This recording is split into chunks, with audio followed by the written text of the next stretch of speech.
के चैनल पर आप सभी बच्चों का एक बार पुनः स्वागत है। 12th क्लास की फिजिक्स का चैप्टर नंबर 16 अपना चल रहा था और आज अपन इसका एक बेहद महत्वपूर्ण टॉपिक पढ़ने वाले हैं।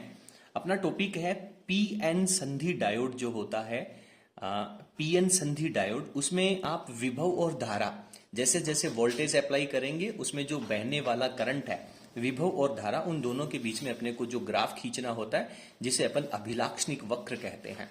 और इसका जो पहला पार्ट है, आपने देखा है कि पीएन संधि डायोड को अपन किसी परिपथ के अंदर दो तरह से जोड़ सकते हैं। पहली सिचुएशन में यदि पीएन डायोड का पी हिस्सा जो है, यहाँ पे मैं आपको एक डायग्राम बना के बता देता हूं कि ये मान लीजिए आपके पास कोई एक पीएन संधि डायोड है जिसका सिंबल ये होता है। यदि ये वाला जो हिस्सा होता है इसे अपन पी सिरा कहते हैं और ये आगे वाली लाइन है इसे एन सिरा कहते हैं।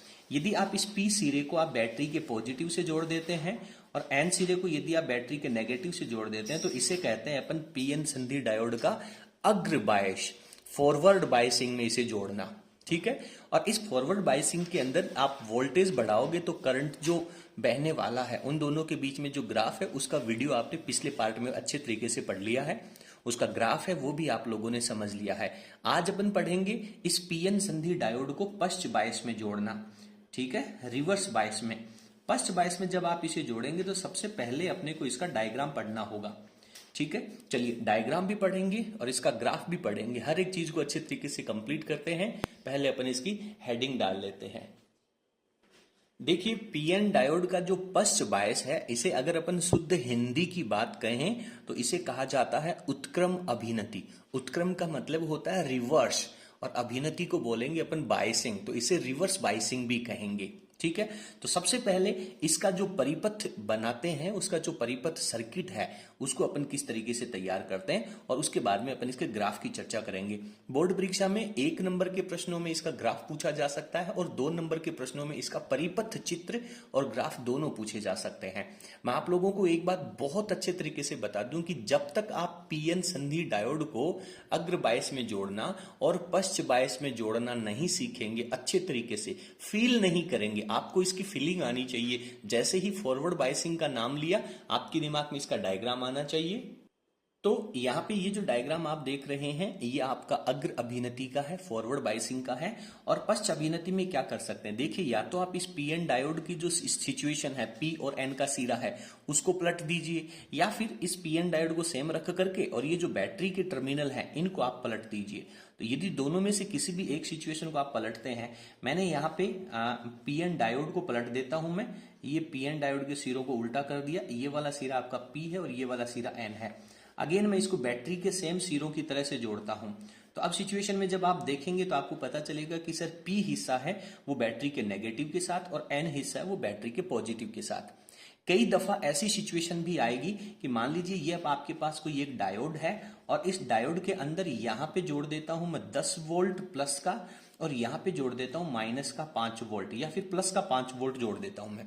ठीक है, तो दोनों सिचुएशन में आप कहेंगे कि सर इसके तो दोनों तरफ प्लस 5 वोल्ट और 10 वोल्ट जुड़ा हुआ है।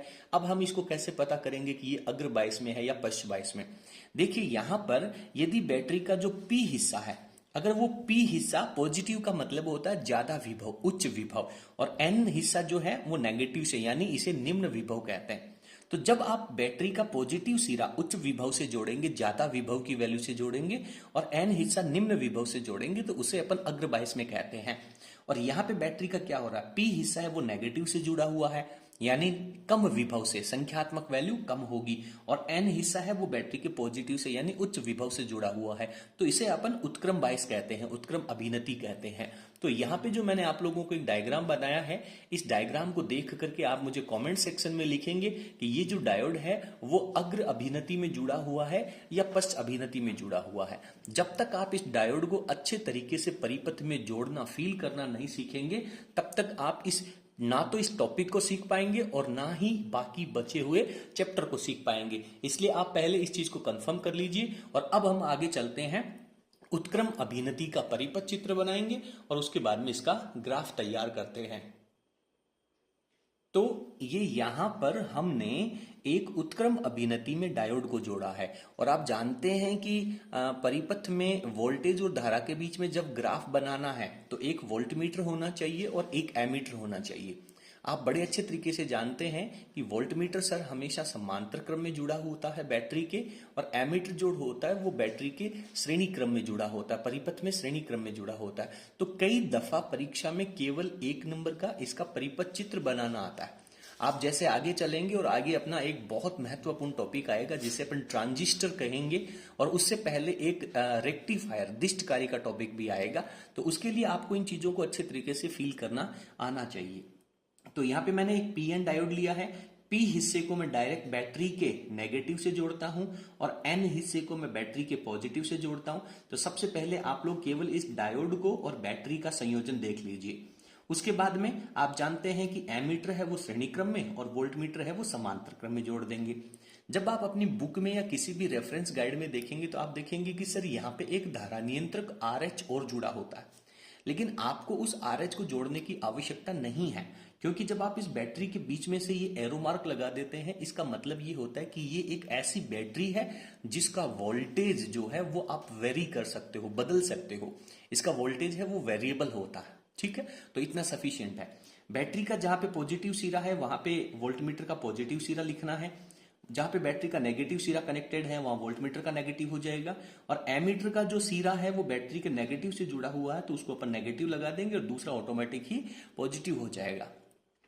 अब आपके दिमाग में इस सर्किट को देख करके एक प्रश्न ये आना चाहिए कि सर यहाँ पे आपने जो एमीटर जोड़ा है वो माइक्रो एमीटर क्यों जोड़ा है? जब आपने अग्र 22 का परिपथ बनाया था तब हमने मिली एमीटर जोड़ा था और यहाँ पे हम माइक्रो एमीटर जोड़ रहे हैं। बेटा पीएन संधि डायोड को जब आप उत्क्रम अभिनति में रिवर्स बायसिंग में जब आप कनेक्ट करते हैं तो पिछले कुछ वीडियोस में जिनका लिंक आप लोगों को नीचे डिस्क्रिप्शन में मिल जाएगा, आप प्लीज इस चैप्टर के हर एक वीडियो को सीक्वेंस क्रम के अनुसार देखेंगे, तभी आपको ये चीजें समझ में आएंगी। तो आपने पढ़ा था कि जब पीएन डायोड को रिवर्स बायस में जोड़ा जाता है तो इसके बीच की जो अवक्षीय परत होती है जिसे अपन डिप्लेशन लेयर कहते हैं, उसकी मोटाई इंक्रीज हो जाती है और उसके अंदर से जो आवेश वाहक हैं वो प्रवाहित नहीं हो सकते हैं। परिणाम स्वरूप परिपथ में बहुत कम मान की, बहुत अल्प मान की धारा प्रवाहित होती है। केवल अल्पसंख्यकों की वजह से, अल्पसंख्यक आवेश वाहकों की वजह से करंट फ्लो होता है। तो इसमें बहने वाला करंट बहुत कम होता है। उसको अच्छे तरीके से मापने के लिए यहाँ पे हमने माइक्रो एमीटर लगाया है। आपने देखा होगा कि बड़े बड़े जो ट्रक होते हैं उनको तोलने के लिए जो मार्केट रोड के ऊपर, हाईवे के ऊपर जो कांटे लगे होते हैं जिनके द्वारा उनका वेट किया जाता है, जो मशीनें लगी होती हैं वो टन के अंदर मेजर करती हैं या फिर क्विंटल के अंदर मेजर करती हैं, और सब्जी तोलने वाला जो कांटा होता है वो किलोग्राम के अंदर तोलता है। लेकिन एक सोने जो गोल्ड का व्यापारी होता है, सोने का व्यापारी होता है, सुनार जिसे अपन कहते हैं, उसकी दुकान पे जाएंगे तो वहां पे गोल्ड को मिलीग्राम के अंदर भी तोला जाता है। तो जो चीज जितनी ज्यादा इंपॉर्टेंट हो जाती है या फिर उसको कम से कम वैल्यू को अगर आप मापना चाहते हैं तो उसका अल्पतमांक भी बहुत कम होना चाहिए। तो यहाँ पे जो आपने एमीटर लगाया ये माइक्रो कोटि का होता है, यानी 10 की पावर -6 एम्पियर के करंट को भी मेजर कर देगा। अगर आप यहाँ पे मिली एमीटर लगा देंगे तो इस परिपथ में जब बहुत अल्प मान जब प्रवाहित होगा तो उसमें कोई वेरिएबल नहीं होगा। जैसे एक और एग्जांपल ले लेते हैं, घड़ी आपने देखी है तो घड़ी में 1 सेकंड की सुई होती है, 1 मिनट की सुई होती है और 1 घंटे की सुई होती है। यदि हम सेकंड की और मिनट की सुई को निकाल दें और बाद में मान लीजिए टाइम में 10 सेकंड का परिवर्तन आता है तो घंटे की सुई के द्वारा आप उसकी वैल्यू को नहीं देख पाएंगे। तो सिमिलरली यहाँ पे कम से कम वैल्यू को मापने के लिए माइक्रो एमीटर लगाना होगा। ठीक है, चलिए अब आपने ये डायग्राम बहुत अच्छे से पढ़ लिया है। अब इसके बारे में अपन थोड़ा सा वर्णन कर लेते हैं कि पश्च अभिनति में, यानी इस डायोड को जब आप रिवर्स बायस में जोड़ेंगे तो आरोपित विभव जो है बैटरी के द्वारा जब आप विभव लगाएंगे तो अवरोधी विभव एक ही दिशा में होता है। बैटरी के द्वारा लगाया गया विभव और इसके अंदर जो डिप्लेशन लेयर बनती है, पीछे आप पीएन संधि जहां पे आपने पढ़ी है वहां पे जाकर के आप इसको अच्छे तरीके से कर सकते हैं। तो बाहर से लगाया गया विभव और अवरोधी विभव दोनों एक ही दिशा में होता है, जिससे क्या होगा, अवक्षय परत जो होती है, डिप्लेशन लेयर जो होती है, उसकी मोटाई बढ़ जाती है और मोटाई बढ़ने से संधि में धारा का प्रवाह बहुसंख्यक आवेश वाहकों के कारण नहीं होता है। बहुसंख्यक आवेश वाहक होते हैं वो उस संधि को पार ही नहीं कर सकते, क्योंकि पश्च बायस में जोड़ने पर दोनों आवेश वाहक हैं वो पीछे की तरफ संधि से विपरीत दिशा में आकर्षित होते हैं। केवल अल्पसंख्यक आवेश वाहक हैं वो कुछ मात्रा में संधि को पार करके जा सकते हैं। तो धारा का प्रवाह जो है वो बहुसंख्यक आवेश वाहकों की वजह से ना होकर के अल्पसंख्यक आवेश वाहकों के कारण होता है, और वो जो धारा है उसका मान अल्प होता है। ठीक है, तो अल्पसंख्यक आवेश वाहकों के कारण अल्प प्रवाह होता है, बहुत थोड़ा सा प्रवाह होता है। तो आप बैटरी से यहाँ पे वोल्टेज जब बढ़ाएंगे तो परिपथ में बहुत अल्प मान की धारा प्रवाहित होगी। केवल इतनी सी ये 3-4 लाइनें जो हैं, इतना सा पैराग्राफ लिखना सफिशिएंट होता है। चलिए फटाफट आप एक बार स्क्रीन को पॉज कर लें, नोट्स उतार लें, उसके बाद में अब अपन आगे इसके ग्राफ पे चलते हैं। और पीएन संधि डायोड को जब अपन रिवर्स बायस में जोड़ेंगे तो जोड़ने पे प्रारंभ में जब आप वोल्टेज का मान बढ़ाओगे तो जो बहुसंख्यक आवेश वाहक हैं वो तो उसमें से प्रवाहित नहीं होंगे, लेकिन अल्पसंख्यक आवेश वाहक हैं वो कुछ मात्रा में प्रवाहित उसके अंदर से होने शुरू हो जाएंगे। तो इसका जो ग्राफ है वो मैं आप लोगों को दिखा देता हूं।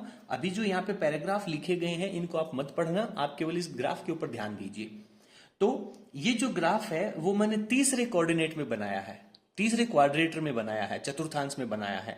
आप जानते हैं कि तीसरे चतुर्थांश के अंदर क्या होता है, एक्स एक्स की वैल्यू भी नेगेटिव होती है और वाई एक्स की वैल्यू भी नेगेटिव होती है।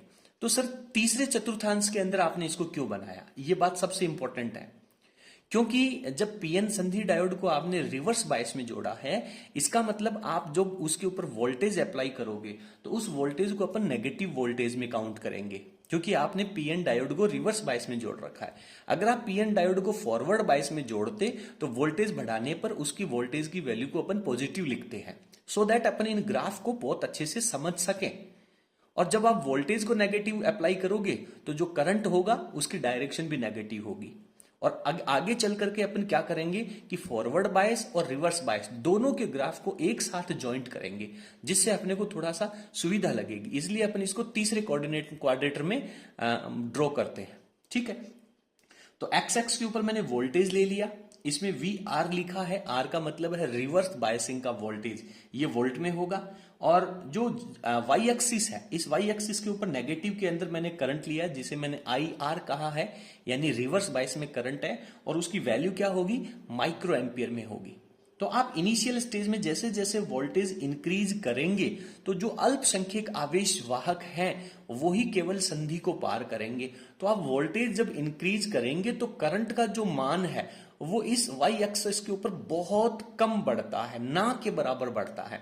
यदि आपने यहाँ पे माइक्रो एमीटर लगा रखा है तो ये जरूर मेजर करेगा, अगर इसकी जगह मिली एमीटर होता तो ये बिल्कुल ये ग्राफ जो है वो एक्स एक्स की लाइन के ऊपर ही चलता जाता। ठीक है, तो आप जैसे जैसे वोल्टेज इंक्रीज करेंगे करंट का मान बहुत कम इंक्रीज होगा। तो अब आगे चल करके क्या होता है इसको अपन थोड़ा सा पढ़ते हैं। तो अल्पसंख्यक आवेश वाहक त्वरित होकर के जैसे जैसे आप वोल्टेज बढ़ाएंगे तो जो अल्पसंख्यक आवेश वाहक है उनकी एनर्जी बढ़ जाएगी, और वो ज्यादा एनर्जी लेकर के, ज्यादा एक्सेलरेशन, त्वरण लेकर के, त्वरित होकर के मतलब है उनकी जो rate of change of velocity है, वेग में परिवर्तन की दर, जिसे अपन त्वरण कहते हैं। जब किसी चलती हुई चीज के ऊपर पीछे से धक्का मारा जाता है तो उसकी वेलोसिटी बढ़ जाती है। तो सिमिलरली ये जो अल्पसंख्यक आवेश वाहक जो पीएन संधि की तरफ जा रहे हैं, वोल्टेज बढ़ाने से उनके ऊपर धक्का लगेगा जिससे वो संधि को पार करके जाएंगे, और संधि में जो सहसंयोजक बंध बने हुए हैं उनसे जब वो टक्कर करेंगे तो सहसंयोजक बंध है वो टूट जाएंगे, और जैसे ही सहसंयोजक बंध टूटेंगे तो इलेक्ट्रॉन और होल इनके युग्म का उत्पादन होगा। एक इलेक्ट्रॉन बनेगा तो उसके साथ एक होल भी बनेगा, इनके युग्म का उत्पादन होगा, और युग्म के उत्पादन होने से जिससे अल्पसंख्यक आवेश वाहकों की संख्या में वृद्धि होती है। देखिए पीएन डायोड को जब अग्र बायस में जोड़ा जाता है तो बहुसंख्यक आवेश वाहकों की वजह से करंट फ्लो होता है, और पश्च बायस में, रिवर्स बायस में जोड़ा जाता है तो अल्पसंख्यक आवेश वाहकों की वजह से करंट फ्लो होता है। ये बहुत महत्वपूर्ण प्रश्न है, कई बार कंपटीशन एग्जाम्स के अंदर ये पूछा गया। देखिए हमारे चैनल के ऊपर मैं आप लोगों को वो सारी चीजें बताता चलता हूं जो कई बार कंपटीशन एग्जाम्स के अंदर पूछी गई हैं। मैं पिछले 11 सालों से 12th क्लास की फिजिक्स पढ़ा रहा हूं, और कंपटीशन एग्जाम्स के हर कंपटीशन एग्जाम का पेपर भी मैं देखता हूं, तो उसी एक्सपीरियंस को मैं इनके अंदर इंक्लूड करता हूं। ठीक है, जिससे आप लोगों को ये चीजें फंडामेंटली क्लियर हो सके। तो अल्पसंख्यक आवेश वाहकों की संख्या में क्या हो जाती है, वृद्धि हो जाती है, और वृद्धि होने से, अचानक वृद्धि होने से अल्पसंख्यक आवेश वाहकों में अचानक वृद्धि होने से उत्क्रम धारा जो है, उत्क्रम धारा क्यों कहा? क्योंकि आपने परिपथ में पीएन डायोड को उत्क्रम अभिनति में जोड़ रखा है, तो उत्क्रम धारा है वो अचानक से बढ़ती है। तो ये अपने ग्राफ बनाया, जैसे जैसे आप वोल्टेज बढ़ाएंगे एक विशेष वोल्टेज की स्थिति के ऊपर अचानक से करंट का मान बढ़ता है और ये लगभग वाई एक्स की लाइन के पैरेलल हो जाता है, समांतर हो जाता है। तो ये जो वोल्टेज है, जिस वोल्टेज के ऊपर परिपथ में धारा का मान बहुत ज्यादा, इसे अपन अनंत भी कह सकते हैं, इस वोल्टेज को अपन भंजन वोल्टेज कहते हैं। ब्रेकडाउन हो गया, अब ब्रेक काम नहीं करेगा। अभी तक क्या हो रहा था, वोल्टेज को बढ़ाया तो करंट बढ़ गया, वोल्टेज को घटाया तो करंट कम हो गया, यानी करंट जो है वो वोल्टेज के अकॉर्डिंग कंट्रोल हो रहा था। लेकिन इस सिचुएशन के बाद में आप वोल्टेज को चाहे कितना भी चेंज करें, कोई चेंज नहीं होगा, करंट की वैल्यू इनफाइनाइट हो जाएगी। और इस स्थिति में करंट की वैल्यू जब बहुत ज्यादा हो जाएगी तो पीएन डायोड के अंदर बहुत ज्यादा हीट जनरेट होगी, ऊष्मा उत्पन्न होगी, जिससे पीएन डायोड है वो जल जाता है। यानी यदि कोई साधारण पीएन डायोड है और उसका वोल्टेज आपने भंजन वोल्टेज के बराबर कर दिया तो उसमें करंट की वैल्यू इनफाइनाइट हो जाएगी और वो डैमेज हो जाएगा, डिस्ट्रॉय हो जाएगा, खत्म, नष्ट हो जाएगा। उसके बाद में आप उसे काम नहीं ले सकते। तो सर ये जो प्रॉब्लम है कि हम इसे काम नहीं ले सकते, तो क्या ऐसा किया जा सकता है कि ब्रेकडाउन वोल्टेज तक वोल्टेज बढ़ाने पर करंट इनफाइनाइट हो गया और बाद में अगर अपन वोल्टेज को कंट्रोल करें या वोल्टेज को कम करें तो वो डायोड है वो जलना नहीं चाहिए। तो इसके लिए एक जेनर नाम के वैज्ञानिक हुए हैं, उन्होंने एक विशेष तरह का डायोड बनाया है जिसे जेनर डायोड कहा जाता है। पहले तक वो सिलेबस में हुआ करता था, लेकिन इस वर्ष पाठ्यक्रम में से जेनर डायोड को हटा दिया गया है। तो अभी अपन जेनर डायोड को नहीं पढ़ेंगे, जैसे ही आप लोगों की बोर्ड एग्जाम्स कंप्लीट हो जाती है आफ्टर दैट हम जेनर डायोड को भी अच्छे तरीके से तैयार करेंगे। ठीक है, तो अभी अपन क्या सीखते हैं कि जैसे ही परिपथ में धारा का मान अचानक से बढ़ता है, अधिक ऊष्मा उत्पन्न होने से डायोड जल जाता है। जल जाता है इसका मतलब आप यहां पे नष्ट भी लिख देना। जल का मतलब ऐसा नहीं है कि कहीं आप पानी समझ लें, नष्ट हो जाता है। और इससे बचने के लिए वोल्टता का मान हमेशा भंजन वोल्टता से कम रखा जाता है। यदि भंजन वोल्टता तक इसका वोल्टेज चला गया तो ये डैमेज हो जाएगा। बाकी जेनर डायोड के बारे में अपन आगे पढ़ेंगे। तो ये आपका पीएन डायोड का उत्क्रम अभिनति में रिवर्स बायसिंग का ग्राफ है। तो इस तरीके से पिछले वीडियो में आप लोगों ने पीएन डायोड का अग्र अभिनति का ग्राफ पढ़ा था, यहां पे आपने रिवर्स बायस का ग्राफ पढ़ लिया है। दोनों चीजों को अच्छे तरीके से तैयार कर लेना है। उम्मीद करता हूं कि आपको हमारा आज का वीडियो बेहद पसंद आया होगा। यदि वीडियो को आपको पसंद आया हो तो प्लीज आप इसे लाइक जरूर करें और इसे अपने सभी फ्रेंड्स के साथ शेयर करें। आप लोगों का सहयोग रहेगा तो हमें और ज्यादा मोटिवेशन मिलेगा और हम आपके लिए और ज्यादा मेहनत कर सकेंगे। चलिए आगे चलते हैं और टॉपिक को थोड़ा सा और बढ़ाते हैं। इसी के बाद में अपना अगला टॉपिक है कि जो अर्धचालक डायोड है, जिसे अपन पीएन संधि डायोड कहते हैं, उसका प्रतिरोध कितना होता है।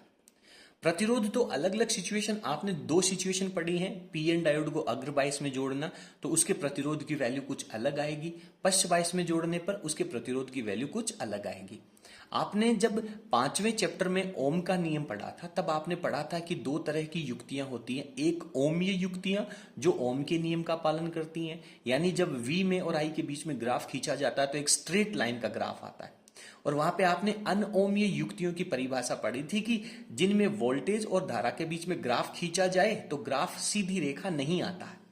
तो अभी आपने जो पीएन संधि डायोड का अग्र अभिनति और पश्च अभिनति पढ़ा है उसमें आपने देखा है कि ना तो अग्र अभिनति में ग्राफ सीधी रेखा में आता है और ना ही पश्च अभिनति में ग्राफ सीधी रेखा में आता है। इसलिए मैंने उस समय आप लोगों को कहा था कि आप केवल डायोड शब्द को पढ़ लीजिए। जब आप चैप्टर नंबर 16 में चलेंगे दैट टाइम आप फील करेंगे बेसिकली डायोड होता क्या है और किस तरीके से ये ओम के नियम को फॉलो नहीं करता है। तो अगर स्ट्रेट लाइन में ग्राफ आता तो हर सिचुएशन में उसका जो प्रतिरोध है वो सेम रहता, लेकिन यहां पे तो जो ग्राफ है वो अलग अलग तरह का आ रहा है। यदि ग्राफ अलग तरह का आएगा तो हर सिचुएशन में उसके लिए प्रतिरोध की वैल्यू भी अलग हो जाएगी। तो अब अपन केवल अग्र अभिनति में प्रतिरोध कहां से लेके कहां तक हो सकता है, जिसे अपन रेंज कहते हैं, ठीक है, परिसर जिसे कहते हैं। तो पीएन संधि डायोड का अग्र अभिनति में जो प्रतिरोध होता है वो कहां तक हो सकता है और पश्च अभिनति में कहां तक हो सकता है। यहां पे मैंने लिखा है कि पीएन संधि डायोड है वो ओम की नियम का पालन नहीं करता है, यह चरघातांकी नियम का पालन करता है। चरघातांकी नियम का मतलब होता है ई की पावर में, एक्सपोनेंशियल का घटक जिसे अपन कहते हैं। मैथमेटिक्स के स्टूडेंट इस चीज को बहुत अच्छे तरीके से फील कर सकते हैं। बाकी जब आप बीएससी क्लासेस के अंदर जाकर के मैथमेटिक्स पढ़ेंगे तब आपको और ज्यादा क्लियर हो जाएगा। बायोलॉजी के स्टूडेंट्स के लिए केवल ये चरघातांकी शब्द पढ़ना सफिशियंट है। और ये जो पीएन डायोड है वो अनओमीय युक्ति है, ओम के नियम का पालन नहीं करता है। ठीक है, पीएन संधि डायोड के विभवांतर में परिवर्तन, यानी आप पीएन संधि डायोड का एक ग्राफ ले लीजिए और उसका थोड़ा सा विभवांतर में परिवर्तन ले लीजिए। जब विभवांतर में परिवर्तन होगा तो उसके संगत धारा में भी परिवर्तन होगा। तो विभवांतर में परिवर्तन बेसिकली फॉर्मूला वही लगना है, R बराबर V अपॉन I, लेकिन यहां पे विभवांतर में परिवर्तन हो रहा है, धारा में परिवर्तन हो रहा है, तो छोटा सा सेगमेंट अपन विभवांतर का ले लेंगे, छोटा सा सेगमेंट अपन धारा का ले लेंगे। तो विभवांतर में परिवर्तन तथा इसके संगत धारा में परिवर्तन का जो अनुपात है उसे अपन गतिक प्रतिरोध कहते हैं। देखिए एक शब्द और जुड़ गया है, गतिक। गतिक का मतलब होता है गति करना। गति करने का मतलब है कि समय के साथ साथ उसकी पोजीशन बदलना। तो सिमिलरली प्रतिरोध का मान भी पूरे डायोड के लिए हर वोल्टेज के ऊपर सेम नहीं रहेगा, क्योंकि ग्राफ एक स्ट्रेट लाइन में नहीं आ रहा है। तो जैसे जैसे आप वोल्टेज का मान बढ़ाएंगे, ग्राफ जो है वो वाई एक्स की लाइन के समांतर होने का प्रयास करेगा, यानी थोड़ा सा वोल्टेज बढ़ाने पर करंट ज्यादा हो जाएगा, यानी प्रतिरोध की वैल्यू धीरे धीरे कम होनी शुरू हो जाएगी। यानी डायोड को जब आप अग्र बायस में जोड़ेंगे तो प्रारंभ में प्रतिरोध ज्यादा होगा और धीरे धीरे उसके प्रतिरोध का मान कम होता जाएगा। सिमिलरली रिवर्स बायस के अंदर भी प्रतिरोध का मान प्रारंभ में ज्यादा होता है और जब भंजन वोल्टता के ऊपर चले जाएंगे तो वहां पे प्रतिरोध का मान 0 हो जाता है। तो ये गतिक प्रतिरोध की परिभाषा आप लोगों ने यहां पे देख ली है। अब अपन पढ़ेंगे अग्रगतिक प्रतिरोध। अग्रगतिक प्रतिरोध का मतलब है कि जब आपने पीएन डायोड को अग्र बायस में जोड़ा उस समय प्रतिरोध कितना होगा। ठीक है, चलिए अग्रगतिक अग्रदिशिक पीएन डायोड में वी आई अभिलाक्षणिक वक्र के ढाल के मान का व्युत्क्रम के बराबर होता है। देखिए ढाल का मतलब होता है V और I के बीच में जब आप एक ग्राफ खींचेंगे। चलिए मैं आप लोगों को पहले इसका ग्राफ दिखा देता हूं, उसके बाद में अपन आगे चलते हैं। आप पहले वीडियो की स्क्रीन को पॉज करके यहां से लेकर के यहां तक लिख लीजिए और उसके बाद में अपन अग्रगतिक प्रतिरोध को पढ़ते हैं। अग्रगतिक प्रतिरोध की ये जो डेफिनेशन है इसको समझने से पहले आप पहले इस डायग्राम के ऊपर आ जाइए। ये मैंने एक्स एक्स के ऊपर वोल्टेज ले रखा है, वाई एक्स के ऊपर मैंने करंट ले रखा है। करंट है वो आपका मिली एम्पियर में है और ये हमने पीएन डायोड के अग्र अभिनति का ग्राफ ले रखा है। ठीक है, तो इस ग्राफ के ऊपर मैंने एक छोटा सा सेगमेंट वोल्टेज में परिवर्तन का ले लिया और उसी वोल्टेज के सेगमेंट के साथ में मैंने यहाँ पे जब लंब खींचा जो एक्स एक्स की लाइन को काटेगा वहां पे जो करंट आएगा उसको मैंने डेल्टा आई कह दिया। ठीक है, तो यहां पे जब आप एक ट्राइंगल बनाएंगे, एक छोटा सा त्रिभुज बनेगा, तो इस त्रिभुज के अंदर जब आप टेन थीटा की वैल्यू लेंगे तो टेन थीटा क्या होता है, लंब बटा कर्ण होता है। तो ये लंब की वैल्यू है, लंब बटे आधार होता है। टेन थीटा क्या होता है, लंब बटे आधार होता है। तो ये लंब की वैल्यू है और ये आधार की वैल्यू है, यानी delta I upon delta we हो जाएगा। लेकिन प्रतिरोध जो होता है वो तो डेल्टा वी अपॉन डेल्टा आई होता है। ठीक है, यानी प्रतिरोध का मान है वो टेन थीटा के उल्टा होता है और टेन थीटा जो होता है उसे अपन ढलान कहते हैं, स्लोप कहते हैं। ठीक है, तो यहां पे अपन ने लिखा है कि अग्रदिशिक अभिनति में पीएन संधि डायोड के जब वी आई अभिलाक्षणिक वक्र खींचा जाएगा तो इसका ये जो ढलान है, इस ढलान का व्युत्क्रम है वो प्रतिरोध होगा। यदि ढलान ज्यादा है तो प्रतिरोध कम होगा, ढलान कम है तो प्रतिरोध ज्यादा होगा। ये वाली जो सिचुएशन आप पढ़ रहे हैं, देखिए मैं आपको अच्छे तरीके से फील करके बताता हूं। यदि मान लीजिए कि एक लड़के को आप यहां पे बिठा देते हो इस ग्राफ के ऊपर, तो इसके अंदर यहां पे स्लोप ज्यादा है या ये जो प्रारंभिक सिचुएशन है यहां पे स्लोप ज्यादा है। आप कहेंगे कि सर यहाँ पे ग्राफ बिल्कुल थोड़ा सा खड़ा ज्यादा हो रहा है, ऊर्ध्वाधर हो रहा है, तो यहाँ पे ढलान ज्यादा है। जहां पे ढलान ज्यादा होगा वहां पे प्रतिरोध कम हो जाएगा। ठीक है, तो इस बात को आप थोड़ा सा समझने का प्रयास करें। प्रतिरोध में क्या होगा, वोल्टता में परिवर्तन बटा धारा में परिवर्तन। ये फॉर्मूला वही है जो ओम के नियम के अकॉर्डिंग है। तो वोल्टता में परिवर्तन को डेल्टा वी एफ से, धारा में परिवर्तन को डेल्टा आई एफ। एफ का मतलब है फॉरवर्ड बाइसिंग में अग्र अभिनति की अपन बात कर रहे हैं। इसका जो मान होता है किसका, प्रतिरोध का, कौन से गतिक में, कौन से प्रतिरोध में, अग्रगतिक प्रतिरोध में, ये 10 ओम से लेकर के 100 ओम तक होता है। ठीक है, अब बच्चे इस बात को बहुत अच्छे से पढ़ लेते हैं कि सर 100 ओम की कोटि का होता है, लेकिन ये बात उनके जहन में कभी नहीं बैठती है। मैं अगर आपसे पूछना चाहूं कि ये 10 ओम कहां होगा और 100 ओम कहां होगा, तो बच्चे कहते हैं कि सर प्रारंभ में 10 ओम लिखा है तो यहां पे 10 ओम का प्रतिरोध होना चाहिए और आगे जाते जाते प्रतिरोध बढ़ जाना चाहिए, बट ऐसा नहीं है। आप एक ग्राफ के अंदर छोटा सा सेगमेंट काटने का प्रयास करें, आप मैथमेटिक्स को थोड़ा फील करें। यदि मैं यहां पर एक छोटा सा सेगमेंट लेता हूं तो वोल्टेज तो हो जाएगा थोड़ा सा, लेकिन करंट की जो वैल्यू है वो हो जाएगी ज्यादा। यानी थोड़ा सा वोल्टेज बढ़ाने पर करंट ज्यादा हो गया। करंट ज्यादा होने का मतलब बेटा प्रतिरोध कम होना है। तो इस ग्राफ में तो प्रारंभ के अंदर जो प्रतिरोध होता है वो बहुत ज्यादा होता है और धीरे धीरे प्रतिरोध का मान है वो कम होता जाता है। तो ये चीजें आप लोगों को अच्छी तरीके से पढ़नी चाहिए। अब अपन चलते हैं पश्चगतिक प्रतिरोध के अंदर। देखिए, अगर आपको हमारा पढ़ाने का तरीका पसंद आया तो प्लीज आप वीडियो को लाइक जरूर करें और इसे अपने सभी मित्रों के साथ या जितने भी व्हाट्सएप ग्रुप हैं उनमें शेयर करने का प्रयास करें। ये आप लोगों की विशेष जिम्मेदारी बन जाती है, क्योंकि मैं आप लोगों को बता दूं कि अभी रात्रि के 11:27 का समय हो रहा है और इस वक्त मैं आप लोगों के लिए ये वीडियो बना रहा हूँ, क्योंकि दिन में जो समय होता है वो हमारे इतना काम रहता है, इतनी व्यस्तता बिजनेस रहती है, सो दैट कि हम आपके लिए टाइम नहीं निकाल पाते हैं। लेकिन हमारा जो बहुत पर्सनल समय है उसमें से भी टाइम निकाल करके आप लोगों के लिए वीडियो बनाया जा रहा है। तो मैं पूरी उम्मीद करता हूं, उम्मीद नहीं मुझे पूरा भरोसा है कि आप डेफिनेटली हमें सपोर्ट करेंगे। चलिए, पश्चगतिक प्रतिरोध क्या होता है। जिस तरीके से अग्रगतिक प्रतिरोध हमने निकाला है उसी तरीके से जब हम पीएन डायोड को रिवर्स बायस में जोड़ करके और उसमें वोल्टेज और धारा के बीच में ग्राफ खींचते हैं और उस समय यदि हम वोल्टेज और धारा के बीच में जो परिवर्तन होगा उसका यदि अपन छोटा छोटा सेगमेंट लेकर के उसका अनुपात निकालें तो उसे अपन पश्चगतिक का मतलब है इसमें भी वैल्यू परिवर्तन होगी, पश्चगतिक प्रतिरोध कहते हैं। अब आप जानते हैं कि प्रारंभ में जब आपने पश्चगतिक प्रतिरोध में वोल्टेज का मान बढ़ाया तो परिपथ में माइक्रो एम्पियर में करंट जा रहा है, बहुत कम करंट जा रहा है। और करंट जब बहुत कम जा रहा है तो आप इस बात को फील करते हैं कि प्रतिरोध बहुत ज्यादा होगा। तो रिवर्स बायस के अंदर पीएन डायोड का जो प्रतिरोध होता है वो 10 की पावर 6 कोटि का, और इसे मेगा ओम भी कहते हैं, मेगा ओम कोटि का प्रतिरोध होता है। लेकिन जब भंजन अवस्था में चला जाता है तो भंजन अवस्था में वोल्टेज का मान आप जो भंजन वोल्टता है उस पर करंट की वैल्यू इन्फानाइट हो जाती है, और करंट इन्फानाइट होने का मतलब है प्रतिरोध 0 हो जाता है। तो भंजन की अवस्था में प्रतिरोध कितना होता है, 0 ओम होता है। ये बात आप लोगों को अच्छे तरीके से पढ़नी चाहिए। तो इस तरीके से आज के इस वीडियो में पीएन संधि डायोड का पश्च अभिनति में अभिलाक्षणिक वक्र हमने पढ़ा और उसके बाद में पीएन डायोड का प्रतिरोध, अग्र अभिनति में प्रतिरोध क्या होगा और पश्च अभिनति में प्रतिरोध क्या होगा। चलिए, आज की इस वीडियो में इतना ही। आप वीडियो की स्क्रीन को पॉज करके और नोट्स को अच्छे तरीके से लिख लीजिए। आगे चलते हैं। अगले वीडियो में हम बात करेंगे दिष्टकारी, जो कि 12th क्लास की बोर्ड परीक्षा का, हर वर्ष की बोर्ड परीक्षा के लिए एक बेहद महत्वपूर्ण टॉपिक है और अपने दैनिक जीवन में भी इसका बहुत उपयोग है। उसके बारे में भी अपन पढ़ेंगे जिसे हम दिष्टकारी कहते हैं। आज के लिए इतना ही। बहुत बहुत धन्यवाद। Thank you.